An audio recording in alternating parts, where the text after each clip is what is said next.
Namaku Arini. Usia pernikahanku dengan Bima baru berjalan 6 tahun, tapi rasanya seperti puluhan tahun penuh luka. Semua orang yang hadir di pesta pernikahanku dulu pasti menyangka kami pasangan bahagia. Senyumku lebar, gaun putihku menjuntai anggun, dan Bima menggenggam tanganku erat seolah-olah ia berjanji akan menjagaku seumur hidup. Namun, siapa sangka janji manis itu kini hanya jadi kenangan pahit yang menyayat hati. Rumah tempat kami tinggal sekarang sebenarnya bukan hasil kerja keras Bima. Itu adalah warisan dari orang tuaku. Sejak sebelum menikah, ayah sudah menghibahkan rumah itu untukku. Aku anak tunggal, jadi rumah itu adalah simbol kasih sayang terakhir orang tuaku sebelum mereka pergi. Bagiku rumah itu bukan sekadar bangunan bata dan semen, melainkan tempat penuh kenangan. Tapi sejak Bima dan keluarganya ikut campur, rumah itu terasa asing. Aku merasa seperti orang lain yang hanya numpang di dalamnya. Awal pernikahan kami sebenarnya cukup manis. Bima adalah lelaki sederhana yang kukenal sejak kuliah. Ia tampak sopan, rajin beribadah, dan pandai merayu dengan kata-kata yang membuatku merasa istimewa.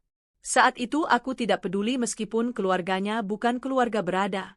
Yang penting bagiku, kami saling mencintai. Aku pikir cinta bisa mengalahkan segalanya. Betapa naifnya aku dulu. Hari-hari setelah menikah, aku berusaha menjadi istri yang baik. Aku memasak, membersihkan rumah, bahkan rela berhenti dari pekerjaanku demi fokus mendampingi Bima. Aku percaya suami adalah imam, aku harus patuh. Tapi ternyata, ketaatan itu menjadi celah baginya untuk merendahkanku. Sedikit demi sedikit ia menunjukkan sisi aslinya, keras kepala, egois, dan selalu merasa benar. Masalah semakin pelik ketika mertua mulai ikut campur. Sejak awal, ibu mertuaku tidak pernah benar-benar menyukaiku. Aku bukan menantu idamannya. Menurutnya, aku terlalu mandiri, terlalu tinggi hati, hanya karena aku punya pekerjaan bagus sebelum menikah, dan terutama karena rumah yang kami tinggali adalah milikku, bukan milik anaknya. Aku masih ingat betul tatapannya di hari pertama aku mengajak mereka melihat rumah ini, mata yang penuh iri dan tidak rela. Awalnya aku berusaha sabar. Aku pikir, mungkin butuh waktu agar mertuaku bisa menerima. Tapi ternyata bukan waktu yang membuatnya luluh, melainkan waktu yang membuatnya semakin merasa berkuasa. Ia sering datang tanpa kabar, menginap berhari-hari, bahkan mulai menyimpan barang-barangnya di lemari kamar tamu. Rasanya aku ingin protes, tapi aku tahu Bima pasti akan membela ibunya. Dan benar saja. Kenapa sih, Rin? Itu ibu sendiri, masa kamu keberatan kalau beliau sering di sini? Kan rumah ini luas. Jangan pelit sama orang tua, begitu ucap Bima suatu kali ketika aku memberanikan diri menyampaikan keresahan. Aku hanya bisa diam, menahan air mata. Rasanya seperti dituduh sebagai menantu durhaka. Padahal, aku hanya ingin rumahku tetap menjadi ruang aman, tempatku bisa bernapas tanpa tekanan. Tapi sejak mertua mulai menetap, aku bahkan tidak bisa bebas berjalan di ruang tamu dengan dasterku sendiri. Setiap gerak-gerikku selalu dikomentari. Masakanmu hambar. Bima dulu di rumah makan enak, sekarang cuma makan begini, katanya suatu malam. Z. Atau, kamu jangan terlalu boros pakai listrik, Rin. Matikan AC, matikan lampu, ini rumahmu bisa cepat rusak kalau kamu tidak hemat. Aku ingin tertawa sekaligus menangis. Rumah ini milikku, listrik ini kubayar dengan uangku, tapi seakan-akan aku yang menumpang hidup di sini. Bima? Ia hanya diam.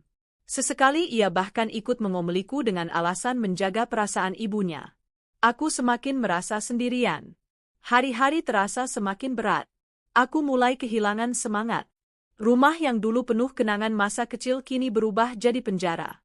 Aku sering menatap dinding kamar sambil bertanya pada diri sendiri, apakah aku salah menikah dengan Bima? Apakah aku salah terlalu cepat menyerahkan hatiku padanya? Namun, aku masih mencoba bertahan. Aku masih percaya bahwa semua ini bisa berubah, bahwa Bima suatu hari akan sadar dan memperlakukanku dengan baik. Aku menelan semua komentar pedas mertua, aku menahan semua keluhan, berharap suatu saat mereka akan berhenti. Tapi ternyata, kesabaranku hanya dianggap kelemahan. Pernah suatu sore, aku pulang dari pasar dengan tangan penuh belanjaan. Kupikir Bima akan menyambut, Mungkin sekadar mengambil plastik belanja dari tanganku. Tapi ternyata, ia duduk santai di ruang tamu bersama ibunya, menonton sinetron. Rin, kamu jangan beli ikan ini lagi ya. Bau.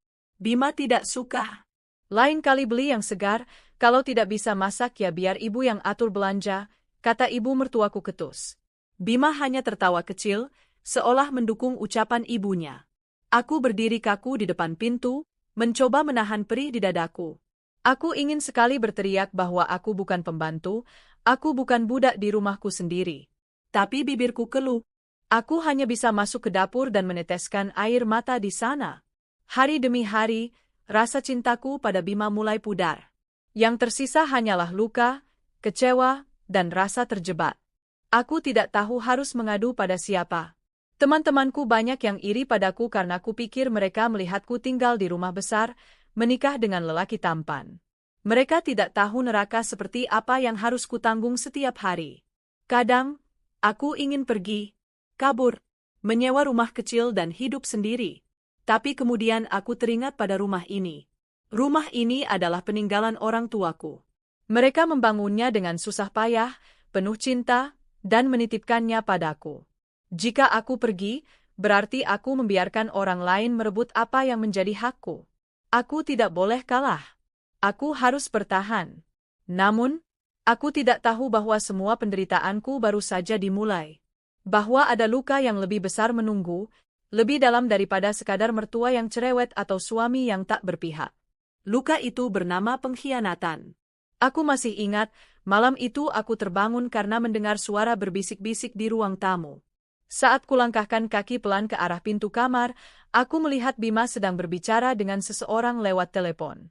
Suaranya penuh canda, lembut, berbeda dengan cara ia berbicara padaku. Aku kangen kamu, sayang. Tenang aja, nanti aku atur supaya kamu bisa sering ke rumah. Kamu tahu kan rumah ini luas, pasti bisa kita manfaatkan. Iya, aku janji. Darahku seperti berhenti mengalir. Kata-kata itu menusuk dadaku. Hatiku gemetar, seakan seluruh dunia runtuh di hadapanku. Saat itu aku sadar, ada orang ketiga dalam pernikahan kami. Aku ingin berlari keluar, berteriak, memukulnya. Tapi kakiku terpaku di lantai. Aku hanya bisa kembali ke kamar dengan napas terengah, menahan tangis sekuat tenaga. Sejak malam itu, aku tidak lagi sama.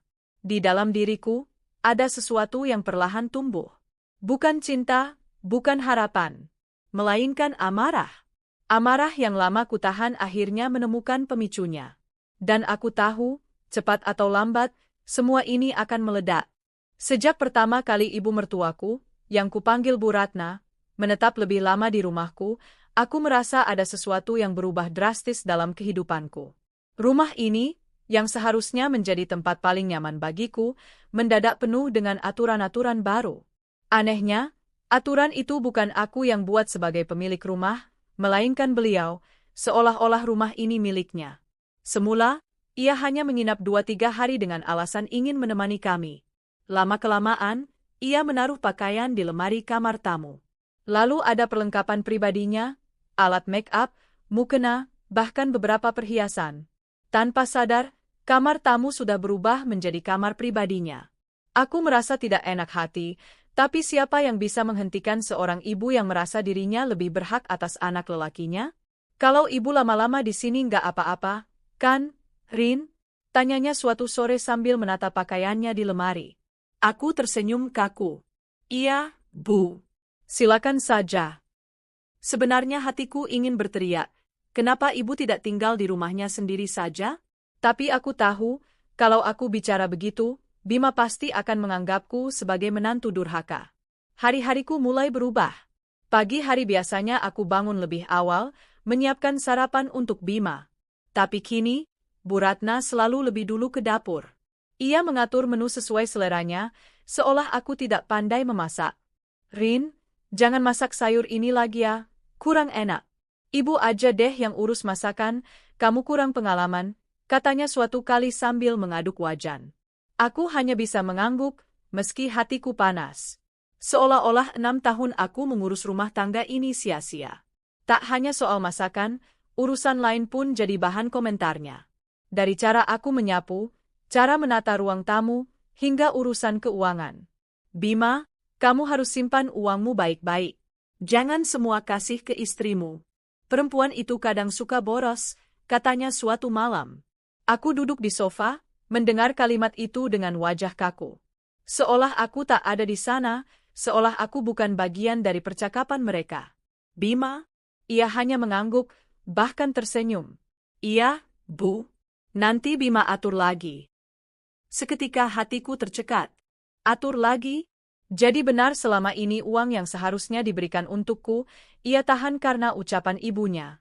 Aku ingin memprotes, tapi lidahku keluh. Aku tahu jika aku berbicara, yang ada aku akan dipersalahkan. Lambat laun, aku merasa benar-benar sendirian di rumahku sendiri. Bayangkan, aku tidak bisa bebas mengenakan daster kesayanganku karena selalu ada komentar. Rin, kamu kalau di rumah jangan pakai daster lusuh. Nanti Bima ilfeel. Kalau perempuan itu harus selalu wangi dan cantik, biar suami betah, katanya suatu siang sambil menatapku dari ujung kaki sampai kepala. Aku menggigit bibirku.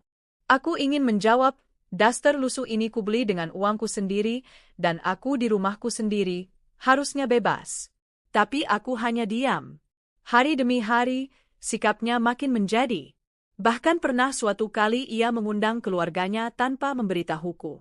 Aku baru tahu ketika melihat banyak orang masuk rumah, membawa makanan, duduk di ruang tamu. Mereka tertawa, bercanda, seakan rumah ini rumahnya.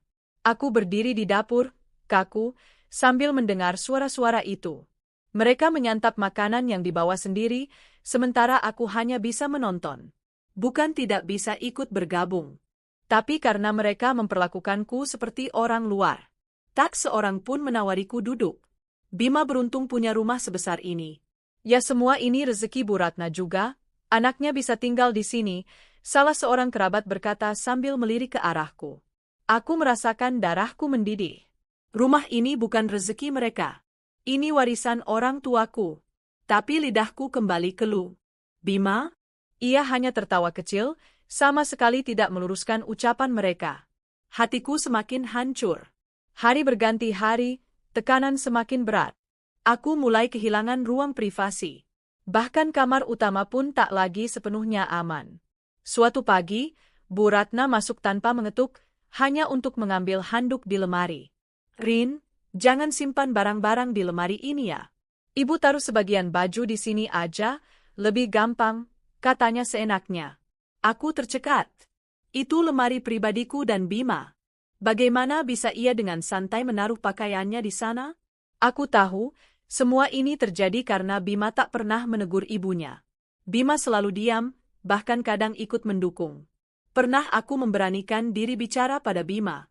Mas, aku nggak nyaman kalau ibu terlalu lama di sini. Aku merasa rumah ini bukan rumahku lagi. Bima menatapku tajam. Kamu jangan egois, Rin. Itu ibu sendiri. Kalau kamu nggak bisa terima ibu di sini, berarti kamu nggak bisa jadi istri yang baik. Kamu pikir rumah ini cuma milik kamu? Hatiku retak. Aku ingin membalas, iya, rumah ini memang milikku. Tapi aku tahan. Aku tahu kalau kukatakan itu, akan lebih banyak masalah.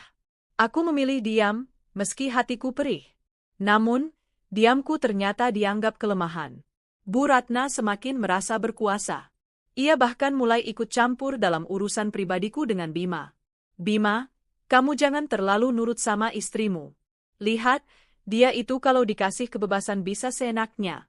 Istri itu harus dikontrol, jangan dibiarkan berkuasa, katanya suatu malam saat aku berpura-pura tidur. Aku mendengar setiap kata. Air mataku menetes tanpa bisa kutahan. Aku bukan istri yang minta berlebihan. Aku hanya ingin dihargai. Aku hanya ingin rumahku tetap menjadi tempatku merasa aman. Tapi apa yang kudapat? Justru aku dijadikan seperti tamu tak diundang. Aku mulai membenci keberadaan mereka. Aku mulai membenci tatapan penuh sinis Bu Ratna, juga sikap Bima yang selalu membela ibunya. Namun, di balik kebencian itu, aku juga merasa lemah. Bagaimana caranya melawan seorang ibu yang selalu dianggap suci oleh anaknya? Bagaimana caranya membuat Bima sadar tanpa harus kehilangan semuanya? Aku terjebak dalam dilema. Malam-malamku semakin panjang. Aku sering terjaga, menatap langit-langit kamar sambil memikirkan nasibku. Kadang aku ingin lari, pergi ke rumah sahabatku atau menyewa apartemen kecil. Tapi kemudian aku sadar, rumah ini bukan sekadar bangunan. Ini peninggalan orang tuaku, dan aku tidak boleh meninggalkannya begitu saja. Aku harus bertahan. Tapi bertahan dengan cara apa? Aku belum tahu jawabannya saat itu. Yang ku tahu hanya satu, rasa sabarku semakin menipis.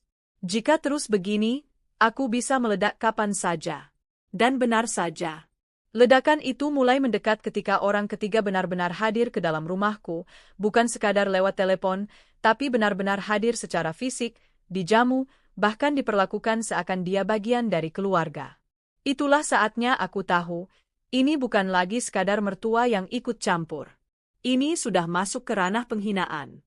Dan aku tak bisa lagi diam. Hari itu, langit tampak biasa saja, cerah, dengan awan putih berarak perlahan, seperti tak tahu bahwa di dalam rumahku sendiri, badai mulai terbentuk. Aku masih berusaha menjalani rutinitas seperti biasa, bangun pagi, menyapu, memasak sarapan, dan menyuguhkan teh untuk suamiku dan ibu mertuaku yang sudah seperti penguasa di rumahku. Tapi hatiku tak lagi sekuat dulu. Aku hanya menjalani semuanya karena terbiasa, bukan karena ikhlas. Bima sudah jarang menatapku belakangan ini. Bahkan ketika aku bicara pun, ia sering hanya menjawab sepatah dua patah kata, kadang tanpa menoleh. Kami seperti dua orang asing yang tinggal dalam satu atap. Tapi yang paling membuatku mulai curiga adalah kebiasaan barunya, sering pulang larut malam, bahkan kadang tidak pulang sama sekali. Awalnya, ia beralasan kerja lembur. Katanya proyek di kantornya sedang banyak, klien sedang rewel, dan ia harus lembur hingga tengah malam.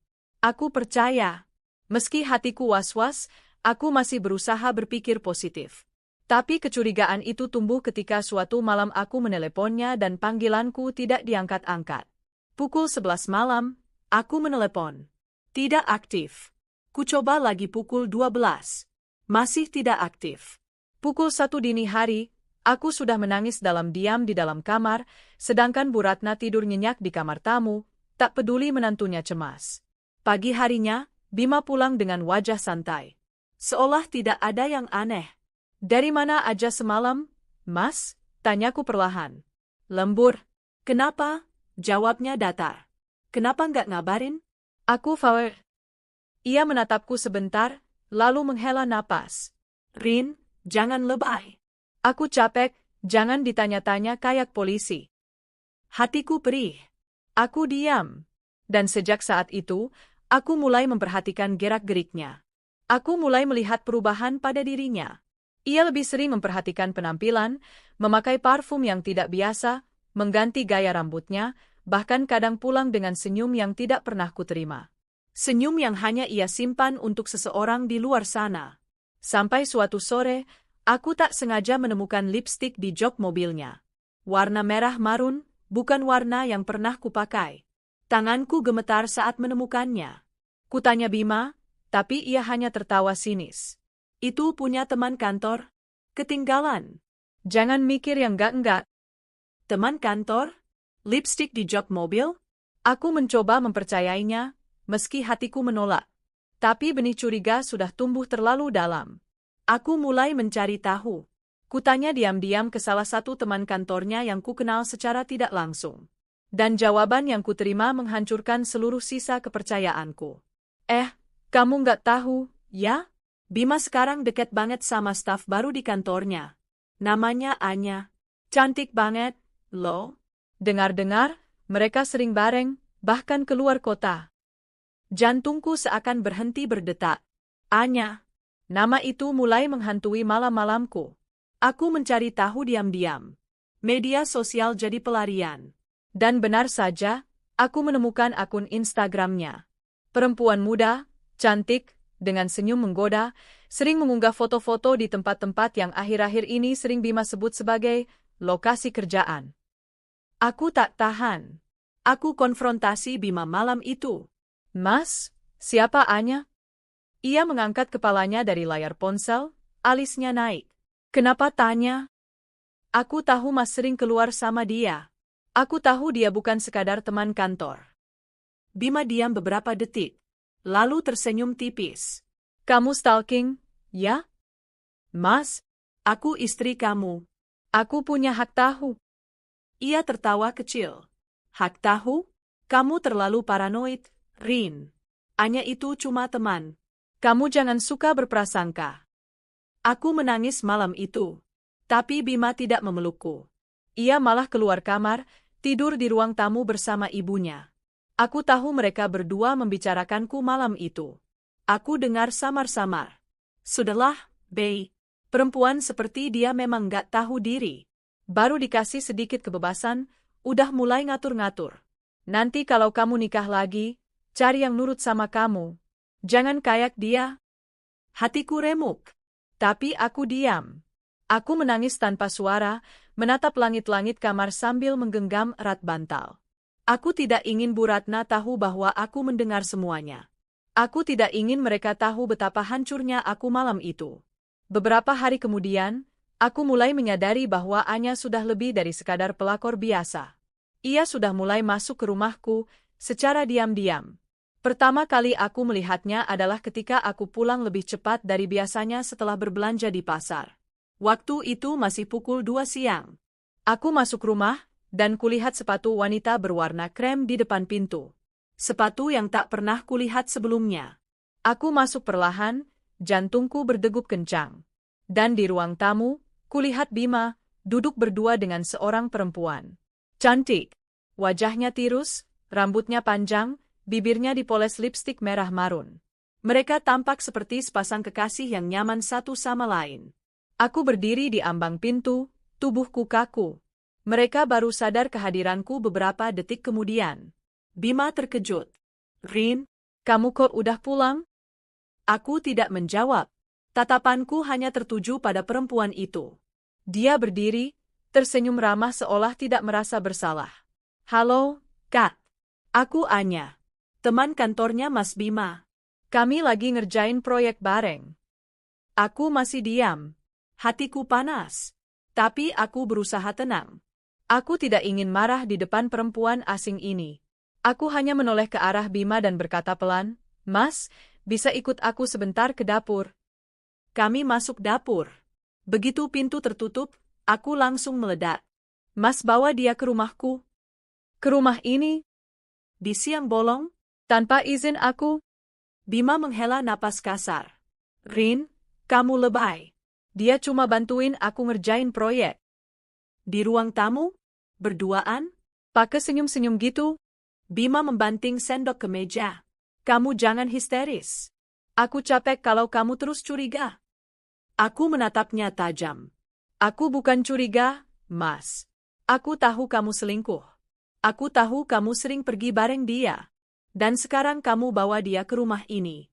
Rumah yang bahkan kamu nggak beli. Bima terdiam. Ia tahu aku benar. Tapi sebelum ia sempat menjawab, suara Bu Ratna terdengar dari ruang tamu. Rin, jangan kasar sama tamu. Itu teman Bima. Jangan bikin mal.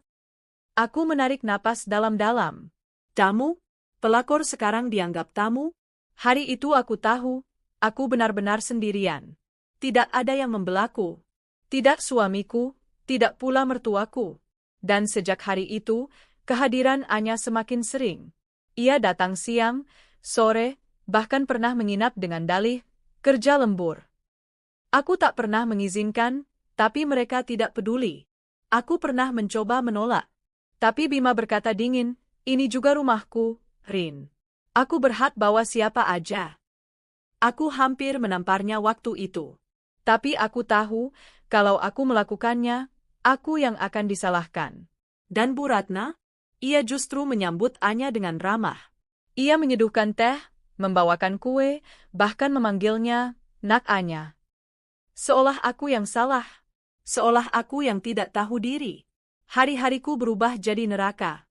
Rumahku dipenuhi tawa-tawa yang bukan milikku. Kursi ruang tamu yang dulu tempat aku dan Bima menonton film kini jadi tempat mereka bergandengan tangan. Meja makan yang dulu tempatku menyajikan cinta kini jadi tempat mereka tertawa sambil menyuapi satu sama lain. Aku hanya diam di kamar. menangis dalam sunyi, dan malam-malamku penuh doa. Bukan lagi doa agar Bima berubah, tapi doa agar aku diberi kekuatan. Karena aku tahu, semua ini tidak bisa dibiarkan. Aku tidak bisa selamanya jadi penonton dalam rumahku sendiri. Aku mulai menyusun kekuatan. Aku mulai menyimpan bukti-bukti, foto-foto, rekaman suara, percakapan, bahkan kwitansi belanja yang mereka pakai uang dari rekeningku. Aku tidak tahu kapan aku akan meledak. Tapi aku tahu satu hal, waktunya akan tiba. Dan ketika waktu itu datang, mereka semua akan tahu bahwa diamku bukan berarti aku kalah. Diamku adalah peringatan sebelum badai datang. Malam itu, hujan turun deras. Petir menyambar sesekali, cahaya kilat masuk ke dalam rumah melalui kaca jendela yang setengah terbuka. Aku duduk di dalam kamar, menatap kosong ke arah dinding. Mataku bengkak, kepalaku berat, dan hatiku, rasanya sudah mati rasa. Sejak Anya resmi diperkenalkan ke rumahku, aku tak lagi punya tempat. Bima bahkan dengan enteng berkata di hadapanku, mulai sekarang, kalau Anya mau nginap, jangan dipermasalahkan. Dia teman kerja, dan aku butuh dia. Teman kerja? Kata-kata itu seperti ejekan. Semua orang tahu itu bukan sekadar hubungan kerja. Tapi apa dayaku? Aku sudah berkali-kali mencoba bicara, berkali-kali menangis, tapi semua hanya berakhir dengan cemoohan. Bu Ratna bahkan pernah berkata, dengan suara penuh sindiran, "Rin, kamu jangan suka cemburuan. Kalau Bima punya banyak teman perempuan, harusnya kamu bangga. Itu artinya anakku laku. Jangan jadi istri yang insecure." Aku ingin tertawa mendengar kalimat itu. Bangga? Bagaimana aku bisa bangga jika rumahku dijadikan hotel untuk pelakor? Hari-hariku benar-benar berubah jadi neraka. Aku tak bisa makan dengan tenang. Setiap kali aku duduk di meja makan, selalu ada Anya di sana, duduk manis di samping Bima, menyendok lauk yang kubuat, lalu memuji dengan manja, "Mas Bima, enak banget ya masakan Mbak Arini. Andai aku bisa masak kayak gini." Dan Bima hanya tersenyum, bahkan kadang meraih tangannya diam-diam di bawah meja. Aku melihat semua itu. Aku menelan semua itu. Dan aku membiarkan air mataku jatuh di piring, bercampur dengan nasi yang sudah dingin. Di malam-malam tertentu, aku mendengar suara-suara dari ruang tamu. Tawa renyah, obrolan mesra, kadang juga suara yang membuat dadaku ingin meledak. Aku menutup telinga dengan bantal, menangis tanpa suara. Kamar utama, yang dulu menjadi tempat kebersamaan kami, kini hanya menjadi penjara sunyi. Aku tidur sendirian, sementara suamiku menikmati kebersamaan dengan perempuan lain di rumahku. Puncaknya terjadi pada suatu malam, tepat setelah ulang tahunku. Aku bangun pagi dengan harapan kecil, mungkin saja Bima ingat. Mungkin saja ia akan memberikan kejutan sederhana. Tapi sepanjang hari, tak ada ucapan. Tidak ada kue. Tidak ada bunga. Tidak ada pelukan. Yang ada hanyalah wajah dingin dan tatapan acuh. Sebaliknya, sore harinya, aku mendengar suara gaduh di ruang tamu. Tawa Bu Ratna, suara manja Anya, dan suara Bima yang terdengar hangat, hangat yang sudah lama tidak pernah ia berikan padaku. Aku keluar kamar dengan langkah berat, dan pemandangan yang kulihat membuat dadaku hampir pecah. Di meja ruang tamu, ada sebuah kue tart. Di atasnya, lilin kecil menyala. Dan di hadapan kue itu, duduklah Anya dengan wajah berbinar. "Happy birthday, sayang," suara Bima terdengar jelas, penuh kelembutan. Aku terpaku di ambang pintu. Kue itu bukan untukku. Itu untuk Anya. Tepat di hari ulang tahunku, mereka merayakan ulang tahun perempuan itu di rumahku. Aku tidak kuat lagi. Aku berbalik, berlari ke kamar, lalu menutup pintu dengan keras.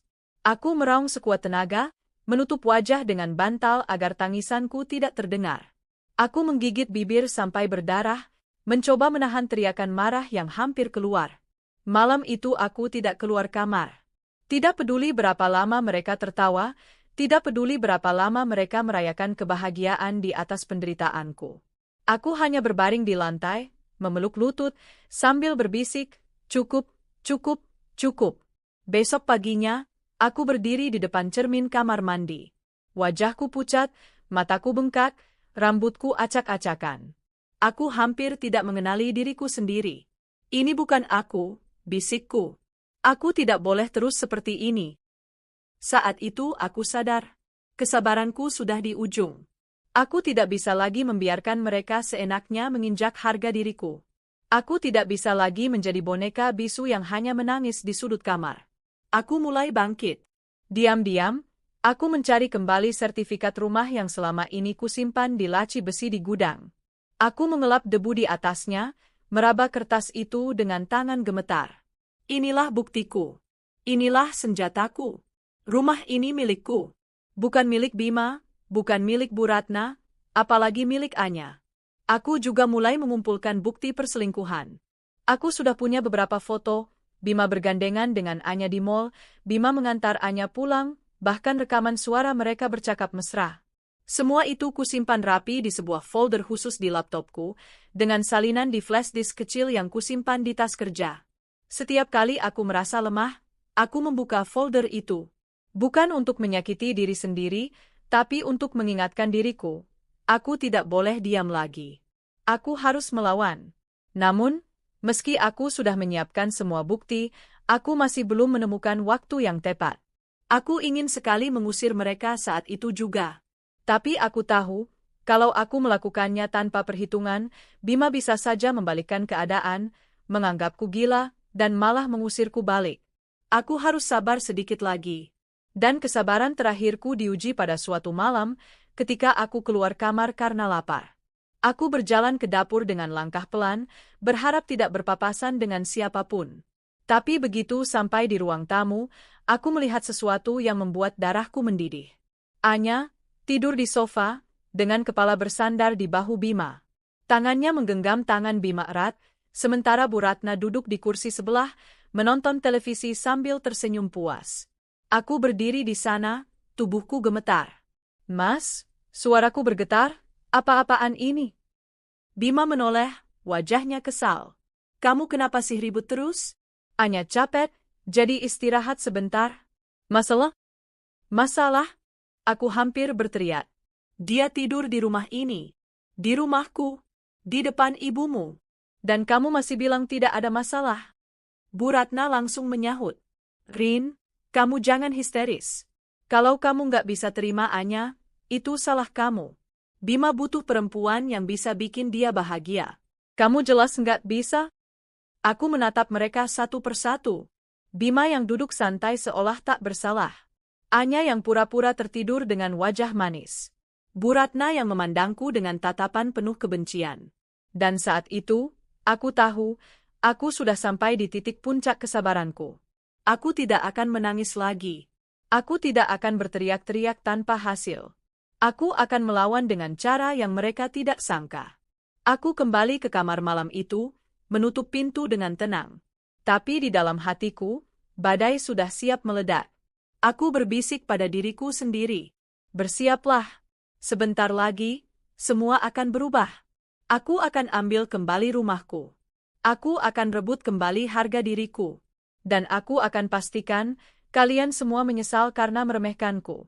Sejak malam itu, ketika kulihat Anya tidur manja di sofa rumahku dengan kepala bersandar di bahu suamiku sendiri, aku tahu, aku tidak bisa lagi membiarkan semua ini berlarut-larut. Cukup sudah air mata yang kubuang. Cukup sudah aku diperlakukan seperti boneka bisu di rumah yang jelas-jelas milikku. Aku berdiri di depan cermin pagi itu, memandang pantulan diriku. Mata yang dulu redup, kini memancarkan sesuatu yang berbeda. Ada api kecil yang mulai menyala di dalamnya. Bukan api dendam semata, tapi api kesadaran. Bahwa aku tidak bisa lagi menyerahkan hidupku pada belas kasihan orang lain. Arini yang dulu sudah mati, bisikku pada diri sendiri. Sekarang waktunya aku berdiri. Langkah pertamaku adalah menguatkan semua bukti. Aku tahu, Bima tidak akan menyerah begitu saja. Ia bisa saja memutarbalikkan fakta, menyebutku gila, bahkan menghasut keluarganya untuk menekan aku. Karena itu, aku harus menyiapkan semua senjata dengan rapi.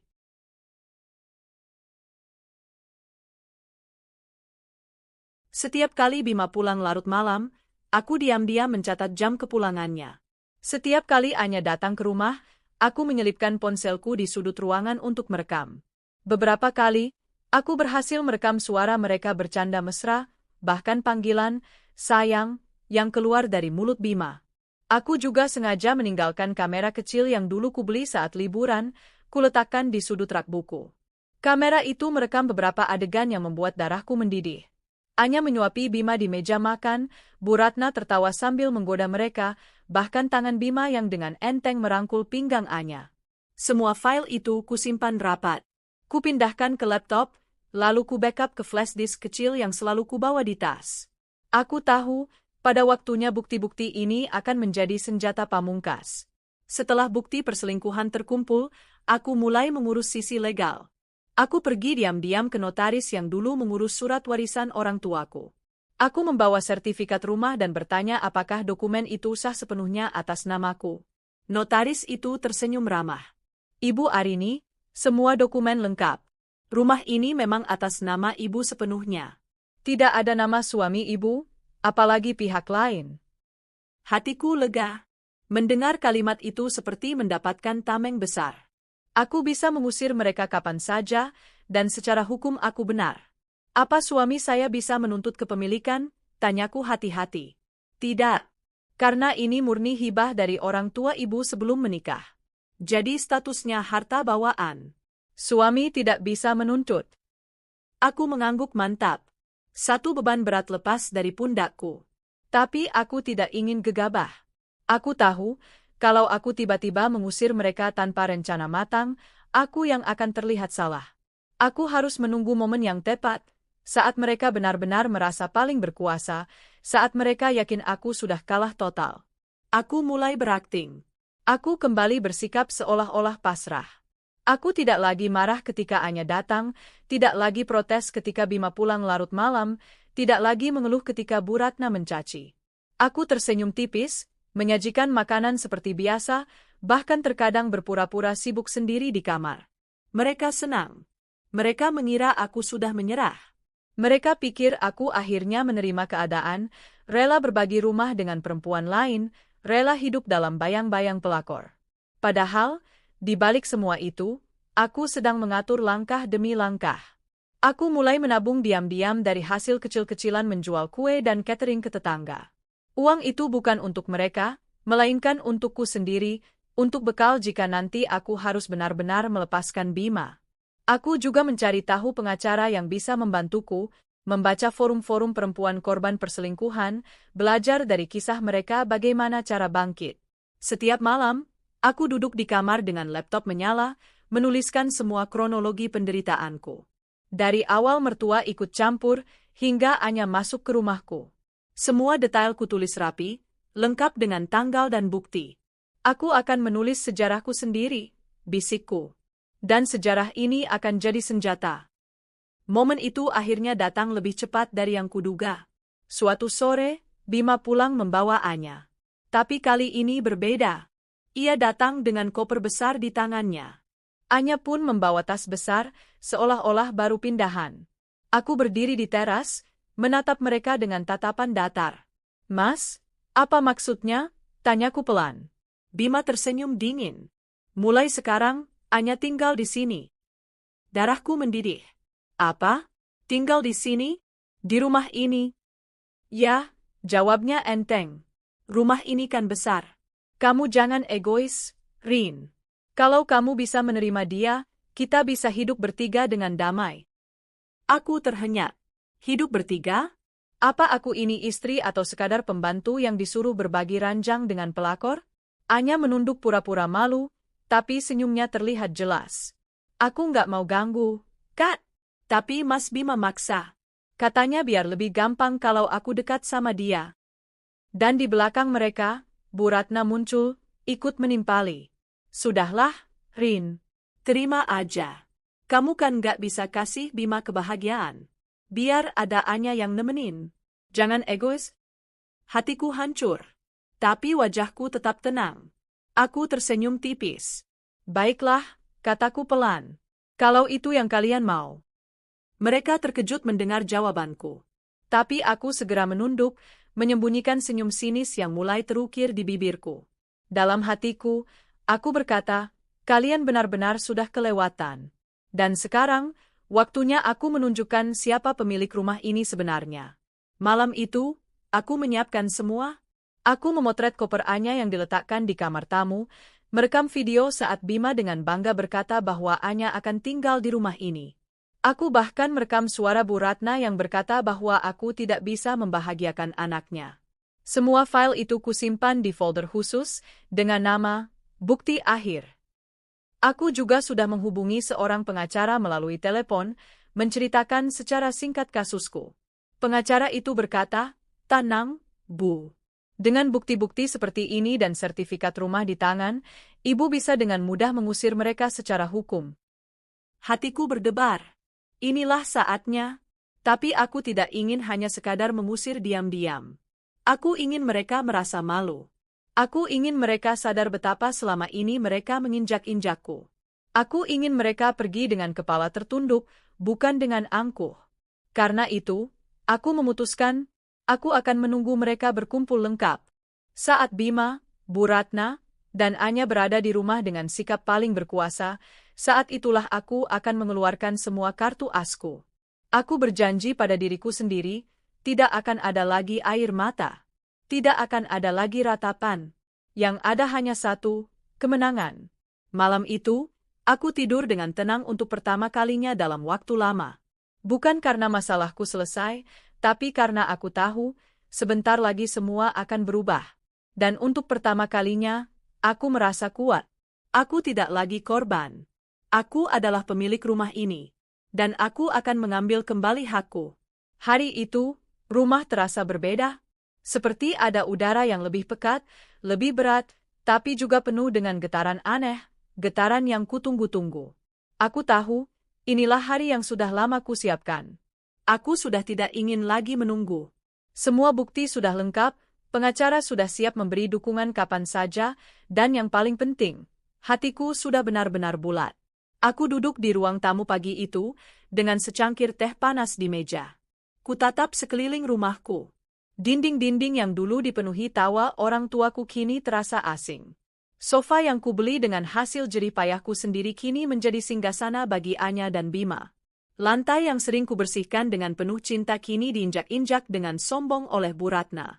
Hari ini semua harus berubah, tekadku. Siang itu, Bima pulang dengan wajah ceria, menggandeng Anya yang tampak baru selesai belanja. Tangan Anya penuh dengan kantong plastik berisi pakaian, sepatu, dan kosmetik. Mereka tertawa, seolah-olah sedang bulan madu di rumahku sendiri. Aduh, capek banget, Mas. Enak ya tinggal di sini, luas, adem, dan nyaman, ucap Anya sambil melempar tubuhnya ke sofa. Bu Ratna ikut tertawa. Iya, kan, Nak? Rumah ini memang enak. Pantes kamu betah. Apalagi ada Bima yang selalu jagain kamu. Aku hanya diam, memandang mereka dengan senyum tipis. Tak lama, Bima berkata tanpa rasa bersalah, Rin, nanti malam aku mau undang teman-teman kantor ke sini. Sekalian ngenalin Anya. Kamu masak yang enak, ya. Aku menatapnya dalam-dalam. Teman-teman kantor? Ke rumah ini? Iya dong. Biar semua orang tahu Anya sekarang tinggal sama kita, jawab Bima santai. Dadaku sesak, tapi aku tersenyum. Baik, nanti aku siapkan. Mereka benar-benar sudah kebablasan. Mereka pikir aku tidak berani melawan. Mereka pikir aku akan terus diam. Bagus, batinku. Ini momen yang tepat. Semakin banyak saksi, semakin memalukan buat kalian. Begitu mereka semua masuk kamar, aku segera bergerak. Aku membuka laptop, menyalakan proyektor kecil yang sudah lama kusimpan, dan menyiapkan folder bukti akhir. Semua foto, video, dan rekaman suara kutata rapi dalam urutan yang sempurna. Aku juga menyiapkan sertifikat rumah, kusimpan di atas meja makan agar mudah kulihatkan nanti. Aku bahkan sudah menelepon pengacara tadi pagi, memberitahu bahwa aku mungkin butuh saksi profesional jika mereka melawan. Pengacara itu menjawab, Ibu tenang saja. Kalau mereka mengancam, Ibu langsung hubungi saya. Tapi dengan bukti ini, mereka tidak punya daya. Hati kecilku bergetar.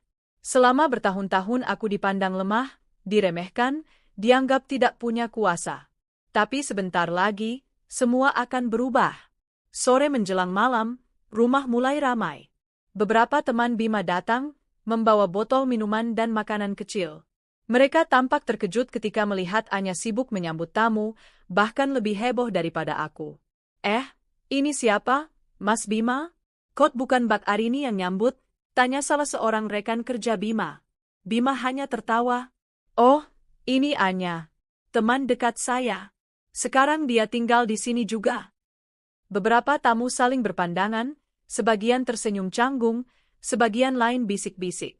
Aku tahu, dari luar mereka sudah bisa menilai betapa janggalnya situasi ini. Aku sendiri memilih duduk di kursi pojok, tidak banyak bicara. Aku menunggu saat yang tepat. Anya mondar-mandir, menuangkan minuman ke gelas, seolah-olah rumah ini miliknya.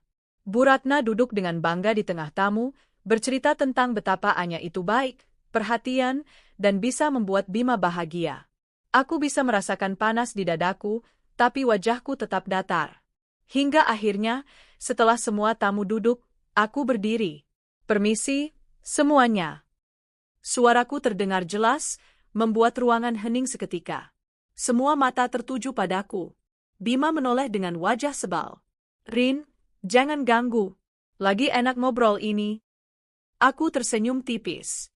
Justru aku ingin ngobrol. Ada hal penting yang harus kalian semua tahu.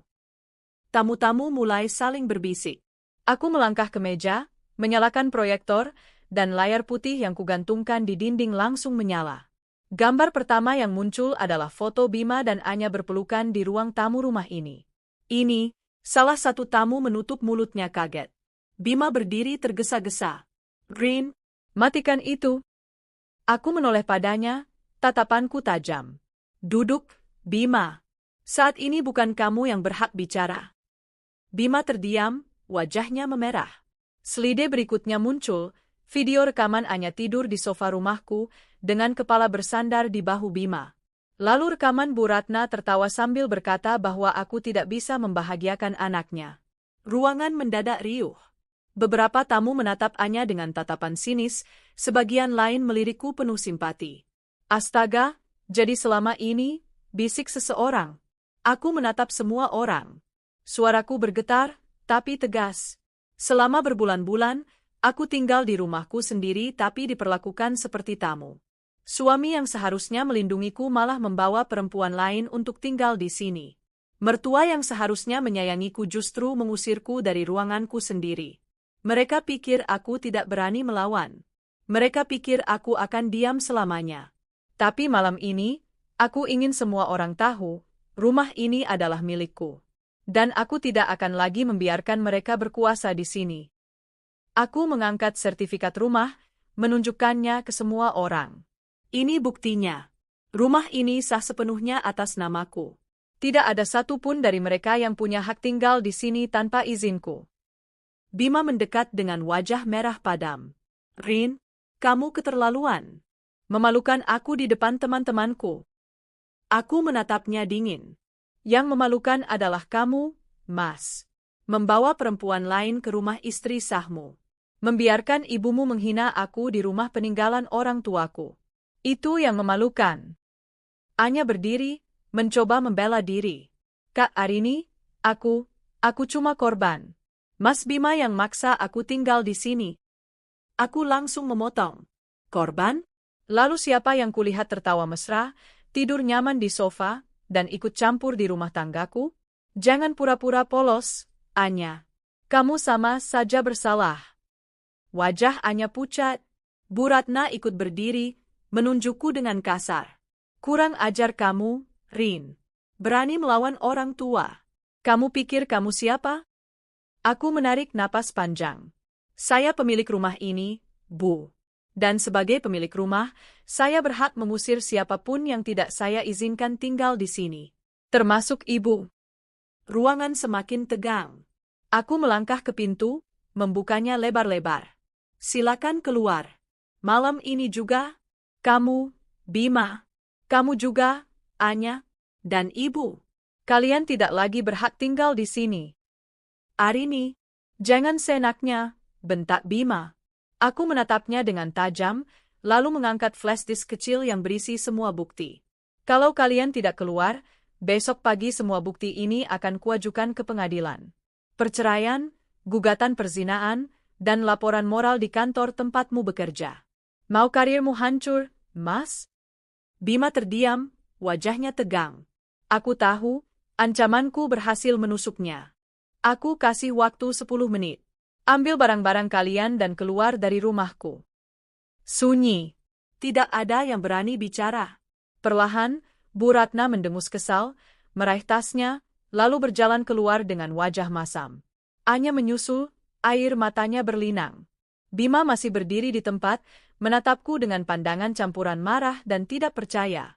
Arini, kamu tega, katanya pelan. Aku mengangkat daguku.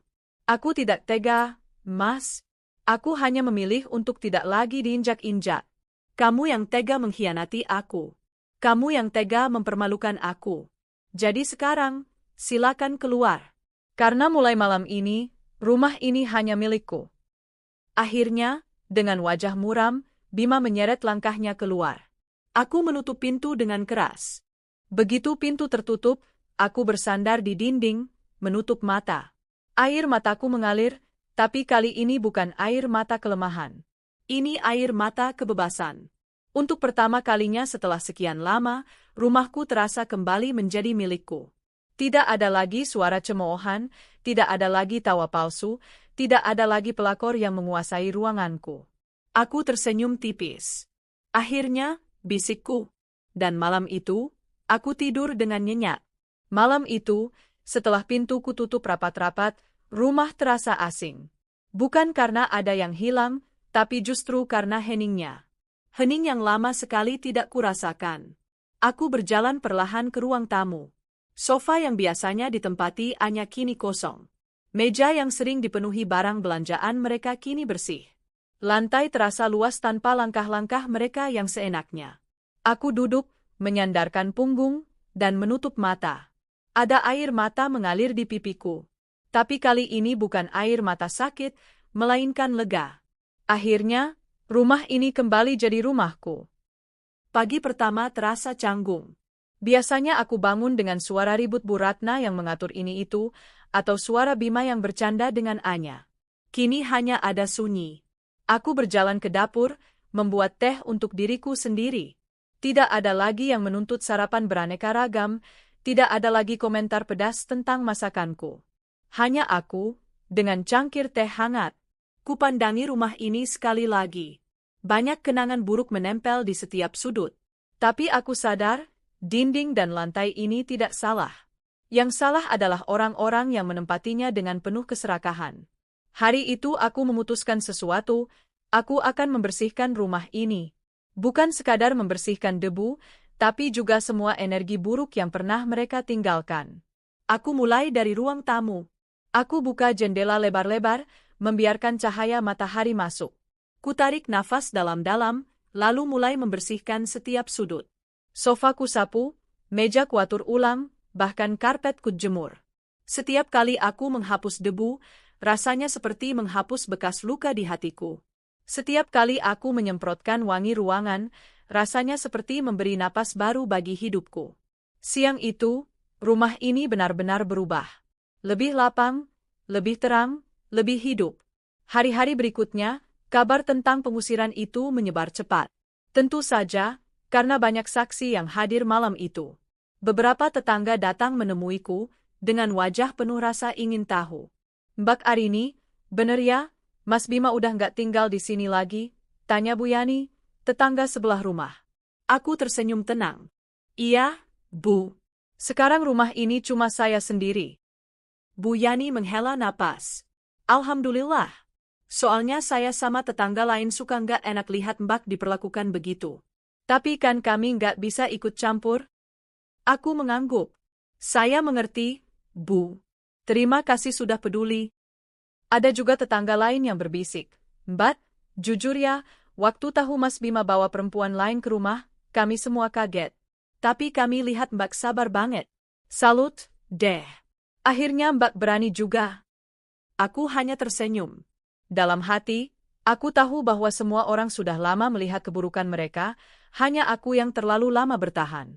Beberapa hari kemudian, aku menemui pengacara. Dengan bukti-bukti yang kukumpulkan, proses perceraian berjalan lancar. Bima mencoba menawar, bahkan sempat mengancam akan mengambil sebagian harta. Tapi pengacaraku dengan tenang menunjukkan sertifikat rumah dan rekening atas namaku. Klien saya memiliki semua bukti. Saudara Bima tidak punya hak atas harta ini. Kalau saudara tetap memaksa, kami akan menambahkan gugatan perzinaan. Bima terdiam. Aku bisa melihat wajahnya hancur, kehilangan wibawa. Mungkin dulu ia pikir aku tidak akan pernah berani melawan. Kini ia sadar, aku bukan lagi Arini yang dulu. Proses perceraian selesai dalam beberapa bulan. Statusku resmi, janda. Ada sedikit getir di hati, karena aku tidak pernah membayangkan pernikahanku akan berakhir seperti ini. Tapi di balik getir itu, ada kelegaan. Aku bebas. Aku tidak lagi terikat pada seseorang yang menyakitiku. Setelah semua selesai, aku mulai belajar sesuatu yang baru, mencintai diriku sendiri. Aku ikut kelas yoga di pusat kebugaran dekat rumah. Awalnya canggung, tapi lama-lama aku merasa tubuhku lebih ringan, pikiranku lebih tenang. Aku juga belajar meditasi, mengatur napas, dan melepaskan beban batin. Aku mulai memperhatikan penampilanku lagi. Selama bersama Bima, aku sering dilarang berdandan berlebihan. Katanya, "Buat apa? Kamu kan sudah jadi istriku. Nggak usah cari perhatian orang lain." Padahal diam-diam ia sendiri mencari perhatian perempuan lain. Kini aku berdandan untuk diriku sendiri. Membeli baju baru, memotong rambut, bahkan sesekali pergi spa. Aku belajar bahwa merawat diri bukan berarti sombong, tapi bentuk cinta pada diri sendiri. Satu sore, aku duduk di ruang kerja kecil di rumah. Kutatap laptop, dan tiba-tiba aku ingat sesuatu, mimpiku dulu untuk membuka usaha kecil. Sebelum menikah, aku punya cita-cita membuka toko bunga. Aku suka merangkai bunga, suka melihat warna-warni yang menenangkan. Tapi setelah menikah dengan Bima, aku dipaksa mengubur mimpi itu. Katanya, "Ngapain repot-repot kerja? Aku bisa nafkahi kamu. Kamu urus rumah saja." Ironisnya, ia malah mengurus perempuan lain. Aku menutup mata, menarik napas, lalu membuka file lama di laptop, rancangan bisnis toko bunga, Arini Florist. Aku tersenyum. Malam itu aku mulai menghidupkan kembali mimpiku. Aku mencari supplier bunga, belajar pemasaran online, dan mulai merangkai buket kecil-kecilan. Tidak kusangka, dalam hitungan minggu, pesanan mulai berdatangan. Dari tetangga, teman lama, hingga orang asing di media sosial. Setiap kali aku mengikat pita di buket bunga, hatiku merasa penuh. Seperti sedang merangkai kembali serpihan hidupku yang dulu hancur. Suatu hari, saat mengantar pesanan bunga ke sebuah kantor, aku bertemu seseorang. Namanya Raka, seorang arsitek muda yang memesan buket untuk ulang tahun ibunya. "Terima kasih, Mbak Arini. Buketnya indah sekali. Ibu saya pasti suka," katanya sambil tersenyum hangat. Aku mengangguk. "Sama-sama, Pak. Semoga ibunya sehat selalu." Raka menatapku sejenak. "Kalau boleh tahu, toko Mbak di mana? Saya bisa rekomendasikan ke teman-teman kantor." Aku tersenyum. "Toko saya masih kecil, bahkan lebih banyak online. Tapi terima kasih kalau mau bantu promosi." Sejak hari itu, Raka beberapa kali memesan bunga. Kadang untuk ibunya, kadang untuk acara kantor. Setiap kali bertemu, ia selalu sopan, penuh perhatian, tapi tidak berlebihan. Aku tahu, mungkin ada rasa yang mulai tumbuh. Tapi aku juga sadar, aku belum siap membuka hati. Aku masih dalam proses menyembuhkan diri. Yang jelas, pertemuan itu membuatku sadar, dunia tidak berhenti hanya karena aku kehilangan Bima. Di luar sana, masih banyak orang baik. Beberapa bulan setelah pengusiran, rumahku benar-benar berubah. Tidak hanya secara fisik, tapi juga suasananya. Aku menata ulang ruang tamu dengan nuansa yang lebih hangat. Meletakkan rak bunga di dekat jendela, mengganti tirai dengan warna cerah, dan memasang foto-foto perjalananku. Rumah ini kini mencerminkan diriku. Bukan lagi bayangan mertua, bukan lagi arena Bima dan pelakor. Tapi rumah seorang Arini yang baru, mandiri, kuat, dan penuh cinta pada dirinya sendiri. Tetangga yang dulu iba kini sering datang untuk membeli bunga atau sekadar ngobrol. Anak-anak kecil suka main di halamanku yang kini penuh pot bunga berwarna-warni. Aku merasa bahagia. Bukan bahagia karena punya suami, bukan karena dipuji orang lain, tapi bahagia karena akhirnya aku hidup sesuai dengan diriku sendiri. Kadang-kadang, di malam yang sepi, aku masih teringat masa lalu. Wajah Bima, kata-kata Bu Ratna, atau tawa sinis Anya. Tapi kini kenangan itu tidak lagi menyakitkan. Hanya seperti luka lama yang sudah sembuh, meninggalkan bekas, tapi tidak lagi berdarah. Aku belajar bahwa tidak semua kehilangan berarti akhir. Kadang, kehilangan justru pintu menuju awal yang baru. Aku kehilangan suami, mertua, dan status rumah tangga. Tapi aku menemukan diriku sendiri, mimpiku, dan kebebasan yang selama ini terkubur. Dan aku berjanji pada diriku, aku tidak akan pernah lagi membiarkan siapapun merampas kebahagiaanku. Hari itu, saat aku menyiram bunga di halaman rumah, aku tersenyum. Cahaya matahari jatuh di wajahku, angin berhembus lembut. Aku berkata pelan pada diriku sendiri, inilah hidupku. Dan kali ini, aku yang akan menjaganya. Rumah ini bukan lagi tempat penderitaan. Rumah ini sudah kembali menjadi rumahku. Dan aku, Arini, sudah kembali menjadi diriku sendiri. Waktu berlalu lebih cepat daripada yang kusadari. Rasanya baru kemarin aku berdiri di depan pintu rumah ini, dengan tangan gemetar, menatap wajah suami, mertua, dan pelakornya. Mereka datang dengan penuh kesombongan, mengira aku akan tetap diam seperti dulu. Tapi hari itu, aku berdiri tegak dan berkata, pergi dari rumahku. Kini, berbulan-bulan telah lewat, dan rumah ini benar-benar hanya milikku. Tidak ada lagi suara bentakan, tidak ada lagi tawa sinis, tidak ada lagi orang asing yang seenaknya keluar masuk. Rumah ini tenang, rumah ini damai, dan rumah ini akhirnya benar-benar menjadi rumahku. Aku pernah menganggap diriku korban. Korban dari pernikahan yang hancur, korban mertua yang kejam, korban dari perselingkuhan yang merendahkanku. Tapi semakin hari aku sadar, aku bukan korban. Aku adalah perempuan yang pernah jatuh, tapi memilih untuk bangkit. Aku adalah perempuan yang pernah diperlakukan tidak adil, tapi tidak tinggal diam. Malam itu, ketika aku menutup pintu di belakang mereka, bukan hanya tubuh mereka yang kutolak, tapi juga semua luka, semua penderitaan, semua kebisuan yang dulu kupelihara. Aku menutup pintu masa lalu dan membuka pintu baru untuk hidupku. Setiap sudut rumah kini bercerita tentang perjalananku. Di ruang tamu, ada rak bunga dengan buket segar hasil tanganku sendiri. Di dapur, ada aroma roti yang kubuat di pagi hari, hanya untukku sendiri. Di kamar, ada meja kecil dengan buku harian yang selalu kucoret sebelum tidur. Rumah ini bukan lagi penjara. Rumah ini bukan lagi saksi penderitaan. Rumah ini kini adalah tempatku tumbuh, tempatku tertawa, tempatku kembali mencintai diriku sendiri. Kadang, aku duduk di beranda sambil menatap halaman kecil yang kini penuh pot bunga. Anak-anak tetangga sering berlari-larian di situ. Suara mereka menjadi musik pengganti kebisingan masa lalu. Dan aku tersenyum. Karena rumah ini akhirnya benar-benar hidup kembali. Apakah aku sudah memaafkan mereka? Pertanyaan itu sering muncul di benakku. Jawabannya, ya, aku memaafkan. Bukan karena mereka layak dimaafkan, tapi karena aku layak untuk hidup damai. Aku tidak ingin hatiku terus diracuni kebencian. Aku tidak ingin masa lalu terus menghantuiku. Tapi memaafkan bukan berarti melupakan. Luka itu tetap ada. Bekasnya masih membekas. Dan bekas itu yang kini menjadi pengingat, agar aku tidak lagi membiarkan siapapun memperlakukan aku dengan tidak adil. Bima, Bu Ratna, dan Anya, mereka semua kini hanya nama dalam kisah hidupku. Tidak lebih. Mereka tidak lagi punya kuasa atas diriku. Arini Florist kini bukan sekadar nama di laptop. Ia telah menjadi nyata. Sebuah usaha kecil yang tumbuh dengan cintaku. Awalnya aku hanya menerima pesanan dari tetangga.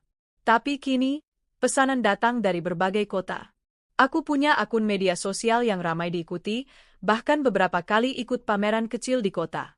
Yang membuatku bahagia bukan sekadar uang yang kudapat, tapi rasa puas setiap kali melihat senyum orang yang menerima bunga dariku. Buket yang kurangkai bukan hanya bunga, tapi juga harapan, cinta, dan doa. Setiap kali aku merangkai bunga, aku merasa sedang merangkai kembali hidupku sendiri. Raka. Nama itu beberapa kali hadir di pikiranku. Sejak pertama kali ia memesan bunga, ia sering kembali. Tidak hanya untuk membeli, tapi juga untuk sekadar ngobrol. Ia selalu mendengarkan, tidak pernah memaksa, dan tidak pernah menghakimi masa laluku. Kadang aku merasa ada sesuatu yang hangat tumbuh di antara kami. Tapi aku juga tahu, aku tidak ingin terburu-buru. Aku masih belajar mencintai diriku sendiri. Jika nanti aku siap membuka hati lagi, aku ingin melakukannya bukan karena kesepian, bukan karena tekanan, tapi karena cinta yang tulus. Dan mungkin, siapa tahu, suatu hari nanti aku akan menemukan cinta itu. Tapi untuk saat ini, aku bahagia dengan diriku sendiri. Dan itu sudah lebih dari cukup. Perjalananku mengajarkanku banyak hal. Aku belajar bahwa rumah bukan hanya bangunan, tapi juga rasa aman. Aku belajar bahwa cinta tidak boleh membuat kita buta, apalagi mengorbankan harga diri. Aku belajar bahwa menjadi kuat bukan berarti tidak pernah menangis, tapi berani bangkit setelah air mata jatuh. Yang terpenting, aku belajar bahwa kebahagiaan sejati tidak datang dari orang lain.